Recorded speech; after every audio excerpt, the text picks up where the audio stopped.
Continuing part 2 from this garden YouTube series. Sharpening up the chainsaws and getting ready to dig in.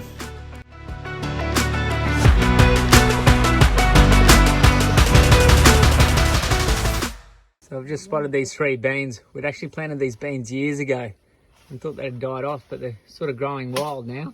But yeah, they're good to eat, good in a soup. That red one there's that's overripe now. But the other 2 are good to take down and eat, but all we're going to do is grab their seeds and plant it in my garden. Pierre's just climbing up there now to grab them.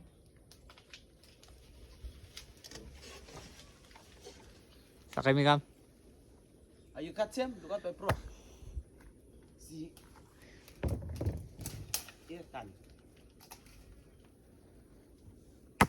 How's that for a giant bean? So there's the garden. It all looks pretty dry, but the issue is it's dry on the surface, but underneath it's still quite moist. So as you can see by turning it over, it's still quite wet. So what we're going to do is get rid of all the branches, stuff that we've cut down, because they're not quite dry enough to burn, and then just stock them to the side. Once that's all done, then we just turn over all these leaves, and then we'll burn it. So that's the aim. We're all just putting our hands together and getting all these logs out and turning over the leaves. Then we'll burn it later this half. So yeah, so it's all these logs. They weigh a ton, but got to chuck them to the side because they'll just take too long to wait and burn.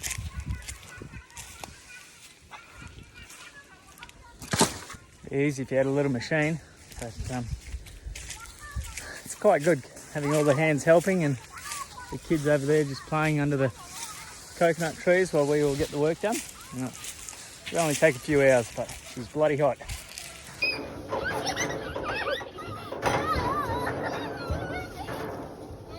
So now we're all off to the coconut plantation. Everyone loaded into the back of the trailer and we're going to go pick up coconut leaves. The reason for the coconut leaves is to help burn all the shrub in the garden.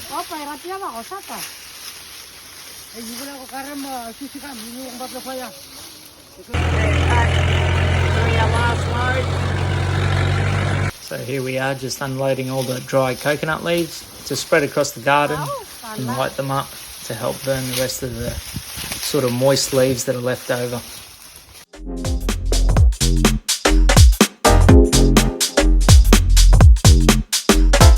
Didn't think this one out too well. Got to run across these ashes, so barefoot we'll just go for a sprint.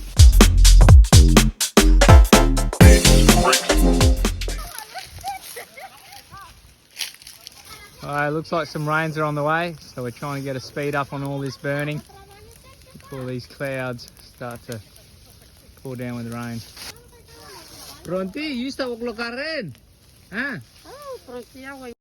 Even the kids are giving us a nice helping hand. It looks like we got the job done just in time. It's just starting to rain after looking so promising this morning, but not most work done.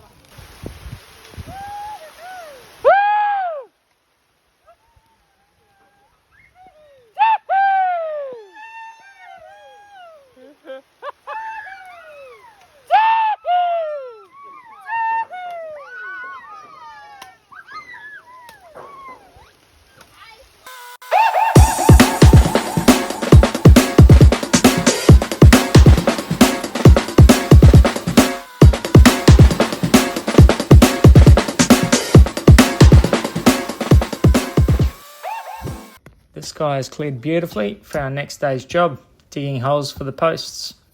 Ulus, tranquil magi sigat.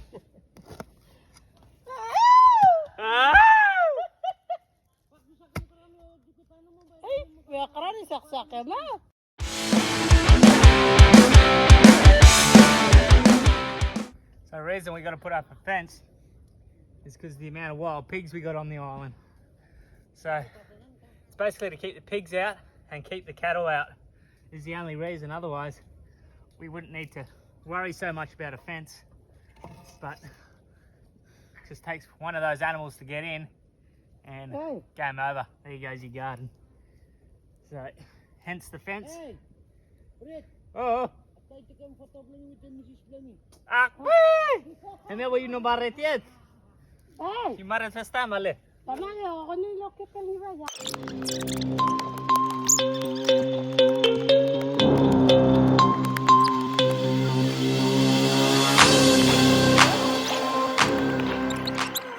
After all fence post holes are dug, it's a matter of just getting all the fence posts and putting them in the holes.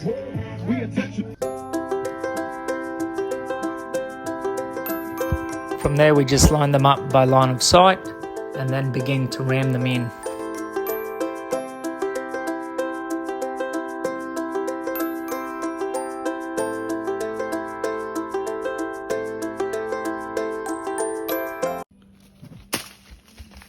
Okay. Woohoo! Nice. Rightio, time for some refreshments.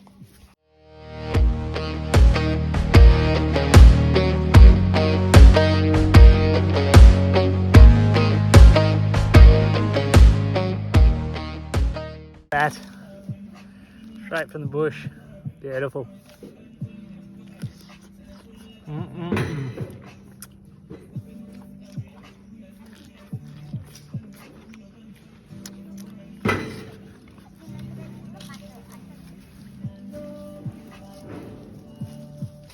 So since we're running out of wire for the garden, we took down all the wire around the pig trap.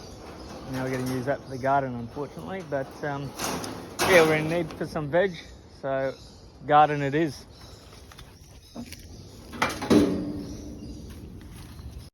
We've got all the pig wire. Now time to take the scenic route back to the garden.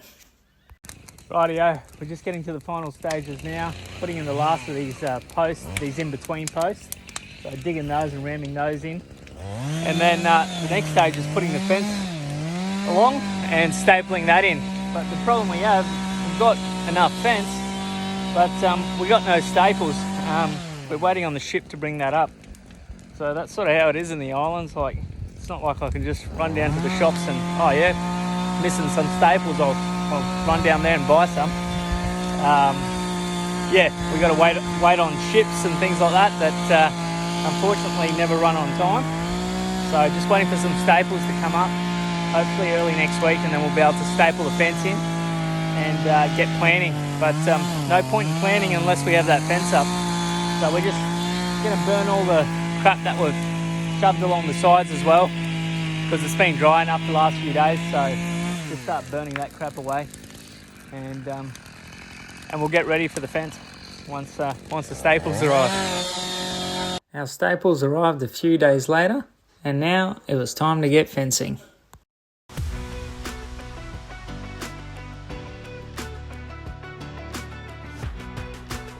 So that's what we got to do. We got no wire strainer or tightener, so we just got to tighten it all by hand, get everyone on there, a bit like tug of war, get it tight, and then punch the staples in. Fence is semi-complete. We can start planting a few things. First things first, time to sharpen our planting stick. Right, yeah, we've got some watermelon seeds, so we're just going to plant them around here. Using our planting stick to spear a hole in the ground and then begin to plant our seeds. I'll go 3 seeds per hole.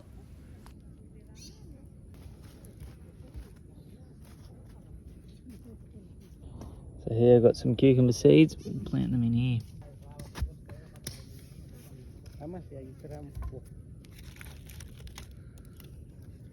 Right, yeah, last bit of the fencing. Get this wire up and she's complete. We put together several garden beds, got some nice rich soil, filled them up and began planting some nice herbs and veg. Now we wait for the rain to arrive to let the seeds to begin to germinate. After about 10 days or so, the corn begins to grow quite nicely and the rest of the fruit and veg begin to germinate. And now I'll show you what the garden looks like in a further 10 days. The corn have matured and are just about to flower. Everything else has also began to grow out nicely and certain things have begun to flower like the cucumber. Thanks for watching. Hope you enjoyed the progression of making this garden. If you enjoyed this video, please give it a like, comment, share and subscribe to help me along with my YouTube journey.